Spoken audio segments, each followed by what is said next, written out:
What does fan-made mean? Because it is not this. I love fan-made media so much.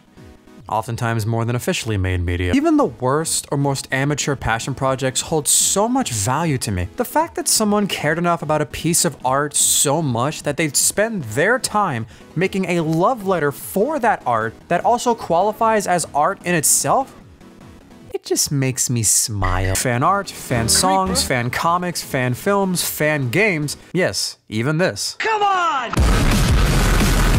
This pleases me. You wouldn't put so much effort into stuff like this if you didn't have a love and appreciation for the art it's based off of.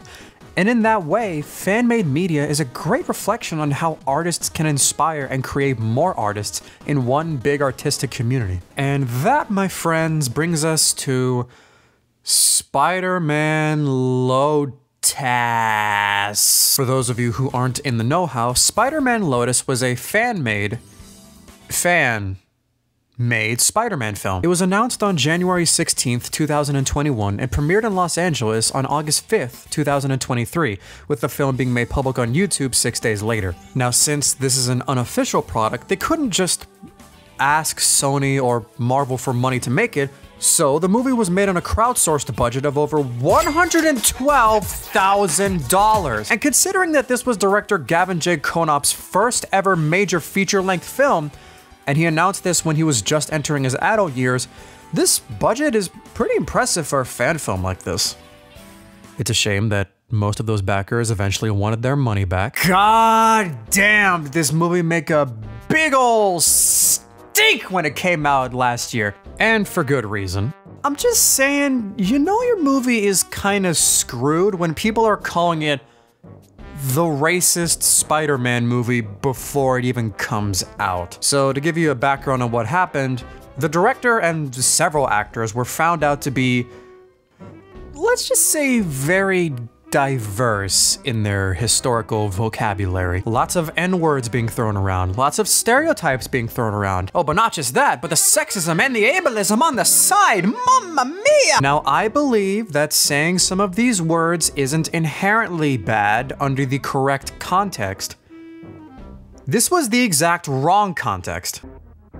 Like, this is fucked beyond belief! In addition to that, the actor for the Green Goblin was exposed for liking children a little too much. The VFX team eventually dropped out due to all of this controversy. Gavin made an apology towards everyone he offended, but by then it was too little too late, honestly. Many unfinished scenes were leaked, the entire script was leaked, and the movie finally came out after a lengthy 2.5-year production. And it sucked. Now, listen, I'm not the kind of person who actively criticizes fan projects harshly just for being bad and poorly made. I mean, I'm a Sonic fan, for crying out loud. We breathe this shit. However, Lotus deserves a special exception. Not only because this film was a project that was asking for people's money to get made in the first place, but for other reasons I'll get into later. So, Gavin, buddy, as a fellow student filmmaker myself, I can't let a project like this slide when it was made the way it was. People gave you their hard-earned money because you promised them in good faith that their money was being well spent on something worth their time. And considering what happened to the movie, I have no choice but to criticize what you made. Also, why did you say those things? Part 1. Story. I think this video has more of a story than the movie does. Now, right on this movie's Indiegogo page, it says that this movie takes direct inspiration from Spider-Man Blue and The Kid Who Collects Spider-Man. Two very famous Spider-Man stories. Of course, when Gavin says inspired by, he means this is basically a direct adaptation of those stories. You know, just without anything that made those stories special to begin with, but I'm getting ahead of myself. The idea is simple. Gwen Stacy dies and everyone is sad about it. Spider-Man goes to cheer up a terminally ill child. What illness he has, who cares? He gets upset by the weight of being Spider-Man, and he learns a lesson in the end about what it means to be Spider-Man. See, it sounds like I skimmed through the plot for the sake of a quick recap. I just told you the entire story, or at least the entire story that matters in this movie. Now, the way I paced that summary sounds like there's a lot of content for a normal fan film. This could be a pretty dense short film or even an hour-long film.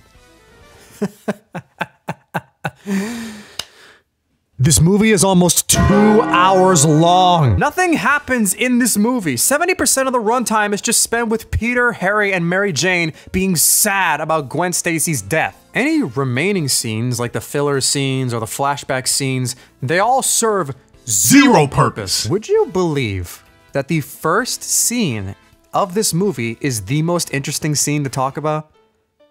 Because it is. I will say, this opening shows a lot of the film's positives. The swinging scenes and the special effects in general are actually quite impressive. You could reasonably convince me that they're from a big-budget Spider-Man film with the way that they're shot and animated. Genuinely, the VFX team did some really incredible work, and they deserve recognition for that. I also like the Spider-Man suit in this movie. It looks homemade, yet it also looks like there was some time put into it. It looks like a comic book accurate suit, and I think that's pretty neat. It's not a fucking selling point for your movie, Gavin, but it is still pretty neat nonetheless. However, while the suit does look nice, in practice, it makes him sound like he's being interrogated with a bag over his head. All right, fellas, not all at once. I can only sign so many autographs. You know, movies have this thing called ADR, where actors record their audio and dub it over in post so it doesn't sound distracting on the really loud set or in the really wrinkly costumes. I bring this up because the movie has a good few sound mixing problems. Sometimes the music will be way too loud. Other times, the sound effects will be way too loud. And as we'll see later in the film, there are a couple scenes that really didn't need the time and money spent on them, so I think it would have been better if you got some proper on-set mics, or maybe spend more time on the sound mixing or something. I don't know, just a thought. Regardless, this first scene also showcases that these writers can't write Spider-Man that well. What are you wearing? It's my soccer suit. Your shocker suit. That's what you're calling it? Yeah. Wow. Did you come up with that yourself? Did you come up with that joke yourself? Spider-Man has a little tussle with the Shocker in a decently choreographed fight scene with, again, really good visual effects. However, the moment that seals this movie's fate is in this moment right here.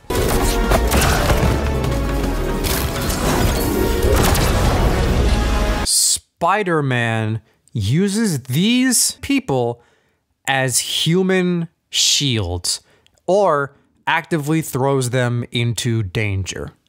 Yeah, if you can't get the basics of Spider-Man's character down and you start writing him like the Punisher, then you're not really doing the character justice like you want to. Though, to be fair, Zack Snyder couldn't get that right either. You know, initially when watching this movie, I thought this scene took place after Gwen Stacy's death, and they were using this to show that Peter's in a really dark place.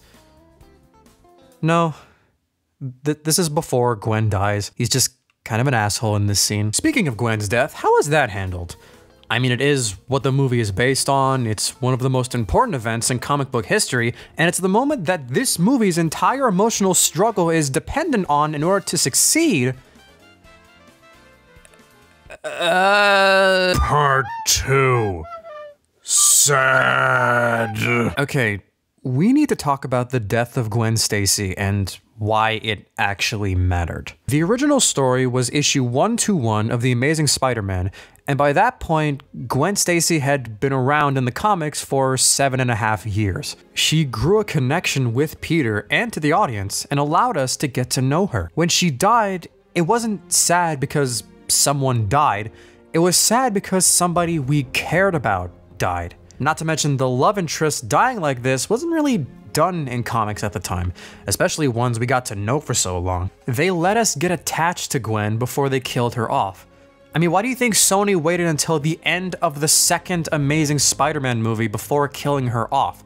So the audience could connect with her and her romance with Peter. That's how making a story works. Without that investment in these characters, what am I supposed to feel when one of them dies? Well, you're in luck, because this movie gives me no investment in any of these characters, and I don't feel anything. Yippee! There is one scene where we actually get some characterization of Gwen before she's killed off. And even then, her character has the excitement and personality of a white bread tofu sandwich. Turkey sandwich. We don't really learn anything about her. We don't get to see any real chemistry she has with Peter. She hardly even wants to be here. Despite the actress for Gwen trying her damnedest to make this role work, the dialogue just isn't doing her skills any favors. They are trying hard to make you care about these two, with a scene of them awkwardly eating sandwiches and Peter's narration explaining how he feels. I could have spent our entire lives without getting tired of hearing your voice. The way you understood things, the way you saw people, your passions, your interests, you were perfect. But none of it has any weight behind it. It just feels like we're being told the feelings instead of actually feeling the feelings. I love you, Peter Parker. Now look here, Gwen Stacy. Okay. So, when Peter wants to propose to Gwen and is getting nervous about doing so, why should I care? When Peter has to leave Gwen again to go stop a crime, why should I care? And when Gwen suddenly dies in the very next scene, why should I care? This is easily the biggest problem with this film because it's the main source of most of the film's other problems.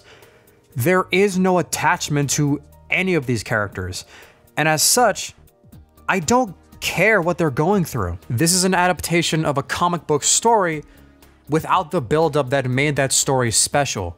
I get that we're supposed to interpret these characters as the same ones from the comics, but like, that's not an excuse. This is a movie. You should establish these versions of these characters in this movie, and you just don't do it enough, and thus, I don't care. The closest I get to caring about anyone in this movie is Harry, but even then, their characterization is just off. I am not shitting you. This entire movie is just Peter, Harry, and Mary Jane Watson being sad that Gwen Stacy died.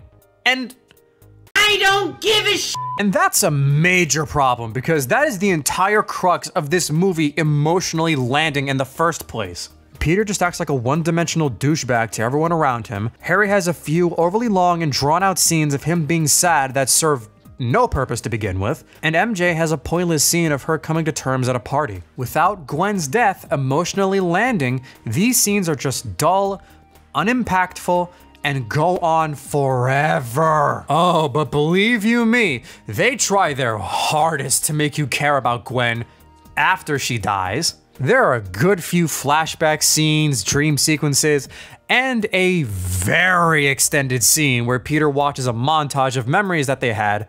Guess what? Showing scenes of a character we barely knew doing mundane things suddenly does not make us retroactively care about them.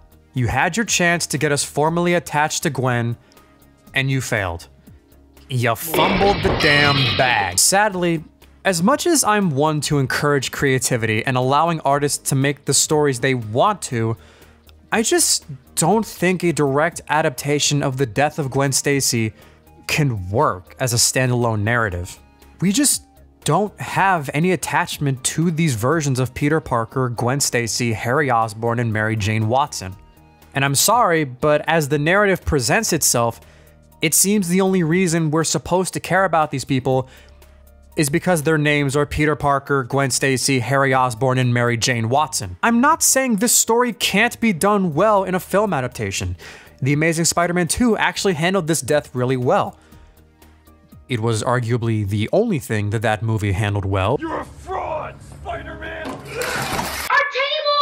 But again, that was after 2 whole movies of development. The Boys TV series actually has a really good example of how this story could have been handled. First of all, our main character Huey's girlfriend Robin was an actual character, and even though she wasn't alive for very long, she was actually pretty likable. She was charming, she had snark, she had an actual personality. Not to mention, she seemed like she really loved Huey, and they actually shared a believable chemistry on screen. We don't need to be told their history together, or how Huey actually feels about her through narration. Because when I look back to that night, I just wish we'd held on to it a little longer. Oh, shut up. We just kind of get that from watching them talk with each other. So when she's suddenly killed off in a scene that I can't show on YouTube, it actually feels shocking and sudden. We completely feel why Huey is sad. But here's the thing. For the rest of this first hour-long episode, we don't just follow Huey being sad and that's the only plot point. Robin dying is Huey's motivation to join Butcher and kickstart the real plot. Her death was important because it kickstarted the story, not because it was the story. Now at this point, you may think I'm overanalyzing this one story element a bit too much, and that I should just move on and talk about something else. But A, I really mean that Gwen's death not having any weight is the main problem of this movie. And B, there's almost nothing else to talk about. I am being dead serious. This movie is loaded to the brim with pointless scenes after pointless scenes. Save for one more plot point that we'll get into in a second. I am not joking. This scene of Harry walking around New York with corny-ass graduation sounding music. It's literally just him walking around being sad. We don't learn anything we don't already know, the plot doesn't advance at all, so what purpose does this scene serve? The flashback scene of Peter and Green Goblin's fight, or as I like to call it, the racist versus the guy who likes children a little too much, is also pointless because it's just giving us information we already know. Goblin killed Gwen Stacy and Peter blames himself for it. This scene is visually well made, but again, we don't learn anything we don't already know, and the plot doesn't advance at all. So why is it here? And it's just this, for almost 2 hours. Just pointless scenes of characters being sad that are supposed to make us retroactively care that Gwen died. You know what, actually I take it back. There are a few scenes that don't entirely revolve around her death, and they're equally pointless. There's one scene where Mary Jane is at a party just being sad, probably because she applied too much eye makeup, Jesus Christ. And there's this strange moment where Flash Thompson shows up and just starts admitting how much he liked Peter. And by liked, I mean secretly had a crush on, apparently. You know, I used to hate him. I think he hated me too, back in high school. He was still a friend to me when I needed him to be. I'll never forget the first time he actually stood up for himself. Well, for a guy his size, he could throw a solid punch. Peter helped me out during a difficult time in my life. My dad wasn't around much, and when he was around. Peter and his aunt helped me out a lot. Talk about a coming out party, Probably Jesus more than they Christ. should have. Okay, first of all, why is this here? We've never been introduced to Flash in this universe, so why should we care about what he thinks of Peter? Second of all, this scene just straight up feels like the movie is explaining to us, the audience, why Peter is special. Because all we know about him in this movie is that he's late to friend meetups, he's bad at jokes, he lets people get fatally injured, and he's sleeping with Harry. They didn't bother actually showing Peter's likable qualities, but instead Flash just explains them to us. You know, the mark of any good film. And third of all, why are there so many police siren sound effects in this movie? MJ, come on, don't act like I haven't seen that look before. What look? That look.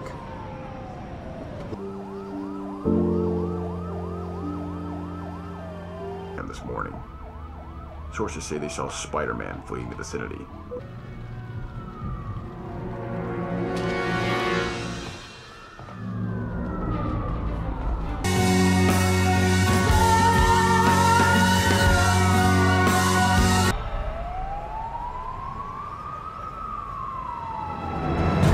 There are more police sirens in this movie than real-life New York City. Another scene happens where Harry visits Norman's grave and MJ shows up to comfort him. Now, despite the fact I'm bringing it up, once again, nothing happens in this scene. I swear, I am not exaggerating. This movie is just an endless barrage of scenes where people are just sad and nothing happens for almost 2 hours. Anyways, MJ shows up and comforts Harry, and honestly, this scene isn't horrible. The acting from both MJ and Harry is well done, and while, again, I don't care about what they actually feel, less so with Harry because he's never even shared a second of screen time with his dad, the actors sort of sold me on the emotions these people feel.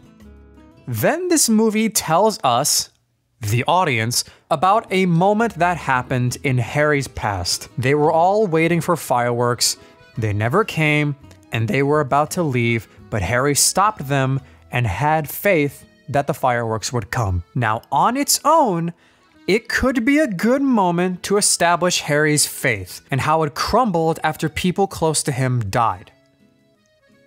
But not when it's just told to us. MJ is basically telling Harry something he should already know about, so it feels more like she's telling us, the audience, about Harry's resolve instead of actually showing it. The thing is though, this movie did actually have a moment exactly like this earlier. Gwen was about to leave after Peter was late again, but Harry stopped her and encouraged her to stay because he believed that the night could turn around, and it did. This moment showed us one of Harry's key character traits.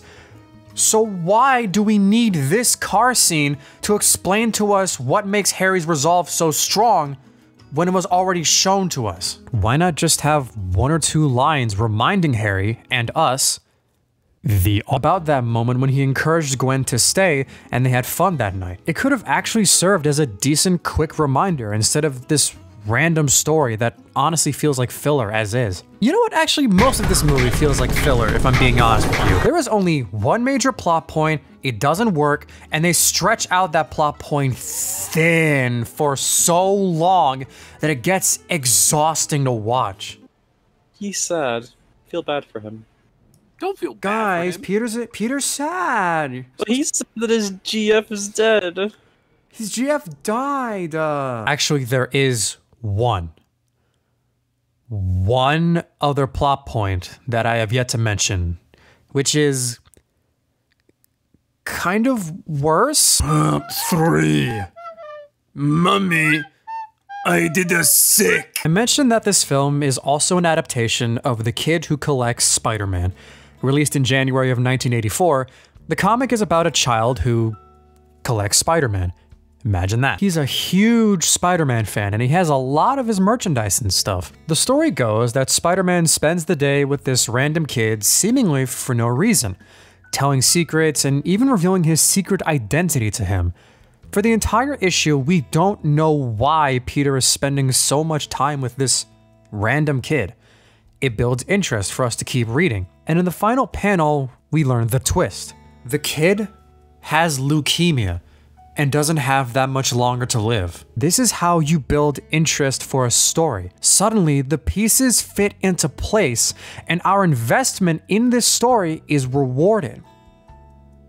How do they mess it up? Well, in this movie, before the kid is even properly introduced, the first thing we learn about him is that he has cancer. Well, that just kind of throws the ambiguity and intrigue of the original story right out the goddamn window. And in its place, we just have an excuse for Peter to get sad again. Yeah, no, that's the girl on the bridge.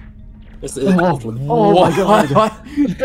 What happened to the girl on the bridge, Spider-Man? What happened to the girl on the bridge? I have terminal illness. I'm gonna ask you about your most depressing moment. Yeah. Basically, these scenes boil down to a kid showing Spider-Man all of his merchandise, which does not make any sense in any universe that does this. Like, does he get licensing rights or is this done illegally? Can Spider-Man sue someone for using his likeness without permission? Peter gets anxious about his responsibility as Spider-Man and he starts trauma dumping on a terminally ill child. She's gone. Because of me. A lot of people are now, and I can't do anything about it. No matter how hard I try, Look, I'm not the hero that you think I am. And this, all of this, it's not me. These stories, they're just that, stories. Written by people that I've never even met before. I just think you're looking at me like someone that I'm not. You know, Spider-Man! I don't think I need to explain the fact that spilling your problems and breaking down every reason this terminally ill, let me make note, it's terminally ill child shouldn't like his hero, it makes you kind of a dick. Look, I get what they're trying to do. They want to portray that Spider-Man is so far down this dark, emotional place that he goes too far, and he needs to learn a lesson. However, I feel like this is a lesson that Spider-Man already knew. You know, great power, great responsibility and all that. Spider-Man's whole point as a character is that he struggles and struggles and life just seems to hate him every single day. He constantly suffers and goes through hardships for someone at such a young age. But what makes him likable is that he keeps going. Why do you think people look up to him so much as a hero? It's because he's just a kid going through relatable problems in life, while also fighting crimes and doing the right thing. He doubts himself all the time. He constantly has thoughts about quitting, but the point is that he never gives up. That's what makes him a role model, an icon for so many people. In the original story, he makes a passing comment about not feeling worthy, but it's just a simple reminder about his doubts and insecurities. He wants to inspire this kid and give him hope for a better tomorrow. And when he needs to, he gets on his level and shows his humanity to make Spider-Man seem all the more believable. He gives people hope, even when it feels impossible. Spider-Man wouldn't just blurt out all of his problems on a random kid and just bail the conversation with no warning. But apparently his problems were just too much to handle, and he had to make a big ol' scene about it with this terminally ill child. There's a way to do something like this scene while still keeping the essence of why people like Spider-Man. For example, maybe the anxiety of his role as Spider-Man still gets to him, and he could potentially make a passing comment about how he doesn't feel like he's worthy of this, but eventually the weight becomes too much for him, and instead of venting to this kid and saying he's wrong for looking up to him, he just calmly walks outside, saying he'll be right back or something. We then follow Peter outside the room, and the weight of everything that happened all comes back to him in this moment. Maybe he starts having a realistic depiction of a panic attack and starts to really beat himself up, wondering what the point of this whole thing even was. That's when he could have a talk with the kid's mom and has a chance to calm down and realize why he's doing what he's doing. In some way, the average citizen of New York helps Spider-Man retain his spirit and reason for going on, and it grounds Spider-Man and makes him feel more believable and relatable. As is, he's just an asshole. There's also this really jarring moment where Spider-Man tells this kid his whole backstory, in excruciating detail, of course. It's jarring because this is obviously supposed to be the famous backstory for Spider-Man that everyone knows, but like, this is a Spider-Man fan film. I really don't think fans need a long, dedicated scene for something literally every Spider-Man fan knows by instinct. You know, there's a reason the MCU and Spider-Verse movies completely glossed over his backstory, because at this point, most specimens with a pulse know how Peter becomes Web Boy. Why does this movie put so much time and effort into scenes that don't matter and completely skip scenes that do matter, like character moments with Gwen or something? Also, you can't glide with those web wings. That's physically impossible. One more thing I'd like to mention about this scene. In one part of the flashback, we see Peter cornering the murderer who killed Uncle Ben. Now, I don't want to be that guy who says you can't take inspiration at all or anything, but like, this movie has scenes that feel way too inspired from the original Spider-Man film. The graveyard scenes, the goblin fight scene, and this warehouse moment in the flashback all feel weirdly similar to their equivalent moments in the first Spider-Man movie. Not to mention the fact that the rest of this movie tonally feels like they're trying to be like Spider-Man 2. Obviously, being inspired by art that you like isn't inherently a bad thing.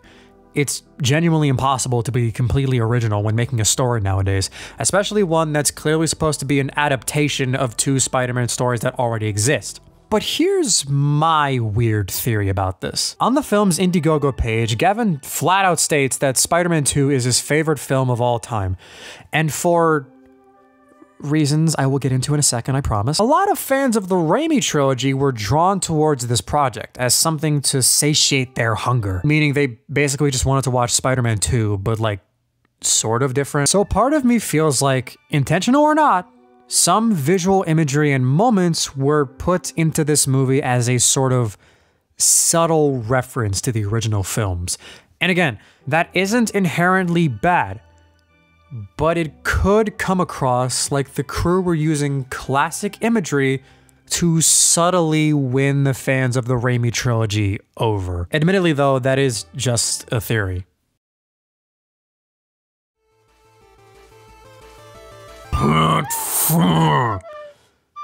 Everything. This movie has so many other problems that I couldn't mention before, or else it would have completely broken the flow of the video. And God knows I need this video to be much longer. The color grading just sucks all around in this movie, and by that I mean it sucks the life out of me like a vampire of the night, sucking the blood out of my veins because everything is too fucking dark. This isn't how this footage would have naturally looked. Sunlight never gets this weirdly dark and brown, so you can just tell that they turned the brightness down in post for no reason. And sometimes it gets to the point where you just can't see anything in the scene. This dialogue is bland, and as much as I think these actors are genuinely trying, they just can't make these lines sound anything other than generic angsty preteen drama.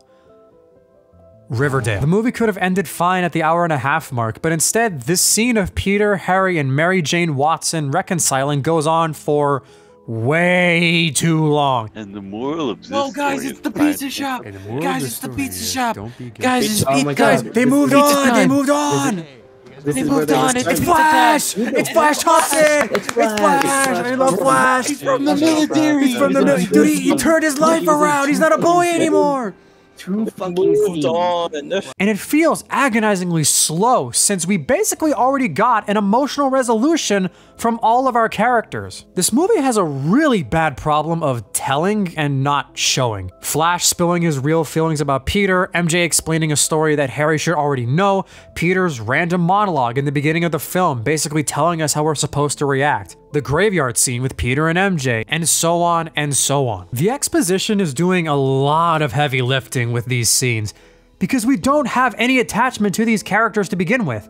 So they need to retroactively make us care about what's going on. So many scenes feel like they're dragging on and on, even if they are important to the story, which believe me is rare. And it feels like the 2-hour running time was completely wasted on a 40-minute short film story. And lastly, even if this wasn't intentional, so many scenes feel especially self-indulgent. Not just to show off the technical achievements of their decent cinematography and not decent sound mixing, but more so, it feels like the movie is desperately trying to tell you why Spider-Man matters, instead of actually showing it. The scene where Flash explains why Peter was so cool and nice to people, that didn't make any sense in the story. The Goblin fight scene, that was just straight up unnecessary, but it looked cool. Hell, arguably the entire kids subplot basically being a big homage to Spider-Man's history, and the origin story, again, being pointless. Oftentimes, it just feels like the filmmakers desperately want to express that Spider-Man is important and that someone like him should always be taken seriously. Now, that might sound like speculation. A theory, if you will. However, I believe that this holds more water than you'd think. Let's talk about some behind-the-scenes stuff with this movie. No, not the racism. Many leaked screenshots of the director's Instagram DMs say a lot about who he was as a person, some of which we probably shouldn't have seen. However, two messages in particular caught my attention. Two pieces of this puzzle that I have yet to disclose. Gavin directly admitted that two major reasons for making this film in the first place was because he didn't like the MCU Spider-Man movies and because he wanted to make a fan film to beat other fan films. So basically, this is a project born out of spite for the MCU and ego of his own abilities. Can you really call this a fan film? I meant what I said about not normally being this critical for a fan project, because who am I to take down somebody's art when they are clearly just trying to show their love for the source material? This is a special case, however, because this doesn't feel like a movie made with the best intentions. Where's the joy in expressing your love for the source material and being part of a community that share and create artists? I'm not saying that Gavin doesn't love Spider-Man. He clearly does. But I'm saying maybe he values his idea of Spider-Man a little too much if he spends years of his young adult life and thousands of dollars making a film that he thinks Spider-Man deserves because someone else's take on the character isn't the best in his eyes. Look, the Raimi films aren't going away. We have hundreds of takes on this character, and that's the beauty of a pop culture icon like Spider-Man. This character is so versatile, you can make thousands and thousands of stories, all from different perspectives and cultures and histories that all feel unique and are all valuable different artistic expressions. Quality notwithstanding, of course. So, Gavin, I ask you, why do you feel the need to correct someone else's mistakes with your movie? That just feels limiting and, to be blunt for a second, kind of insulting to John Watts' artistic expression. Criticize it all you want, sure, but don't act like your take is objectively a better take. Plus, if you're gonna act like you can do better than other people's films, you'd at least better be able to back it up. But instead of trying to hone your craft in filmmaking and storytelling, which you do seem very passionate about, and then make a project to flex your skills over other people's films, which would still be shitty, but at least you'd be able to justify it. Instead, you wanted to swan dive without learning how to properly swim. The story feels empty and dragged on for way too long. The dialogue doesn't enhance the emotions or tell us anything we don't already know. So many scenes feel pointless, other scenes feel way too inspired from other places. Spider-Man doesn't feel like a relatable hero, basically the reason people liked him in the first place. And Gavin, I'm sorry, but this movie is boring. It is so boring. The main emotional conflict doesn't work, and as such, the entire crux of this movie doesn't work. And I was dragging myself through this movie with my friends when we first watched it. Okay, they could have had the scene before, like the big climax. I'm just saying. We could have had like the scene before he went up on the bridge and was like, I am Spider-Man. Yeah. It's like, it's not about what I want to do, but what I have to do. And then it would just be like, boom. Like, if that was the conclusion, that'd be something at least. Yeah. This movie's fucking bullshit. It's bullshit and it's boring. Fernando. The only good thing about it is when that child died. You guys are the only ones who understand me. I can't How do lose they you drag? either. How do they drag this out for another 15 minutes? 15, bro. That's being generous. Oh my god, it's 20. It's 20 fucking minutes. Sex. Sex. Sex. Sex. Sex. Sex. Sex. Sex. I get that you like Spider-Man. I get that you're a fan of Spider-Man. And you wanted to make this project as a love letter to what you think Spider-Man should be. But you want to know what a real fan project is, to me at least? Supanji Babu, otherwise known as the SpongeBob anime, is a surprisingly well-animated parody of SpongeBob SquarePants, just with the twist that these children's cartoons characters are mashed with overly serious tropes and visual imagery of a bloody shonen anime. I think it's kind of obvious that this isn't what creator Narmak wanted the original source material to be. If he would, he'd be a fucking maniac. But instead, this is just a crazy love letter to SpongeBob's world and characters, and a fun idea taken fully advantage of by the skilled artists involved. Kirby's Cafe is a simple series of animated shorts set with the premise that Kirby started a cafe with his friend Bandana D.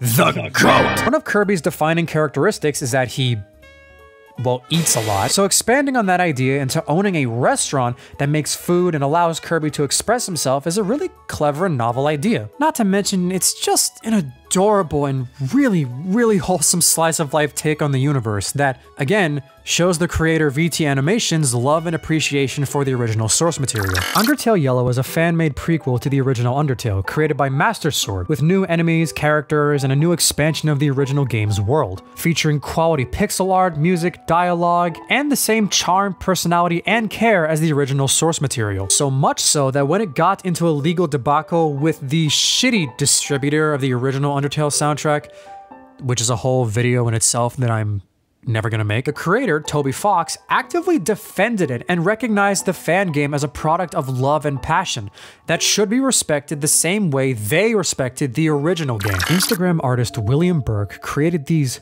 haunting reimaginings of Garfield's characters. Yes, the orange cat that eats lasagna. Now he eats your brains. These pieces of art were influential enough to spawn an entire subgenre of Garfield fan art. One artist in particular, Lumpy Touch, making pixel animations that deconstruct Garfield as an idea and reconstruct his world as a survival horror game, a monster survival guide, and an existentially nightmarish acid trip of a miniseries that analyzes Garfield as a cultural icon and breaks him down into a Lovecraftian entity our mortal minds couldn't possibly physically understand. Steamed Hams, yes, I know, just hear me out, was a simple comedic scene from The Simpsons that ended up being twisted and distorted, deconstructed and reconstructed in thousands and thousands and thousands of different ways. Some made for laughs, some for disturbing subversions, others for artistic expression and psychological examination. A meme created out of a funny idea that other artists morphed into their own unique takes and homages to other pieces of art, which become art in and of themselves. Project 06 is a fan remake of Sonic 2006, and much like Spider-Man Lotus, it was created out of a disappointment for what the original product was. However, instead of making a product that tries to express what creator Chaos X thinks of Sonic as a franchise should be, he and the rest of the talented staff all pay respects to the original game, using the same plot, the same characters, the same world, mostly the same level design, the same dialogue, the same music, but making adjustments and additions to the original game that fleshes it out in new ways. From fixing bugs and glitches, adding new cutscenes to let characters shine, putting cut dialogue and mechanics back into the game as they were originally intended, retooling some abilities and mechanics to better work with each character's playstyle, and doing all of this while still keeping the original vision intact for the original game. Seeing the potential in a bad product and fleshing it out, not denouncing the product altogether. I could honestly go on and on about fan-made content that actually feels like fans made it out of a love for the source material, but you get my point. There are so many artists out there with different qualities and values, and they should all get to express themselves and their love for the art that inspired them. Fan art matters, and it always will. Spider-Man Lotus feels to me like a fan film that wants to justify why it's a fan of Spider-Man. And while I know ragging on Gavin for basically being my age when he made this may seem kind of shitty, he was asking for people's money to make this. I will judge a product that asks for that if it's clear to me that it wasn't made with the most selfless intentions. I'm positive Gavin cares about Spider-Man and the art of filmmaking, and I hope I haven't offended him with any of my words if by some miracle he happens to be watching this video. But art shouldn't be made because of a superiority over someone else. At least, I don't believe that it'd be very constructive. Lotus is a bad movie, but I can acknowledge that Gavin made something he cared about, with a team of artists who all wanted to make something special. And I don't want to take that away from any of them. That's not my place. Instead, I simply want movies to be made because they have interesting stories to tell, and not because they think someone else's story isn't interesting enough. Fan art is beautiful to me, and it always will be. But while Gavin is a fan of Spider-Man, this movie just doesn't feel like that. Also, why did you give Spider-Man a bulge? God damn! Okay, listen, I'm so sorry that this video took so long to come out. I genuinely didn't expect it to take this long, but this movie is so utterly exhausting to talk about and to edit about that it just, I put it off for so long. I am so sorry, but like and subscribe so this wasn't all in vain or anything.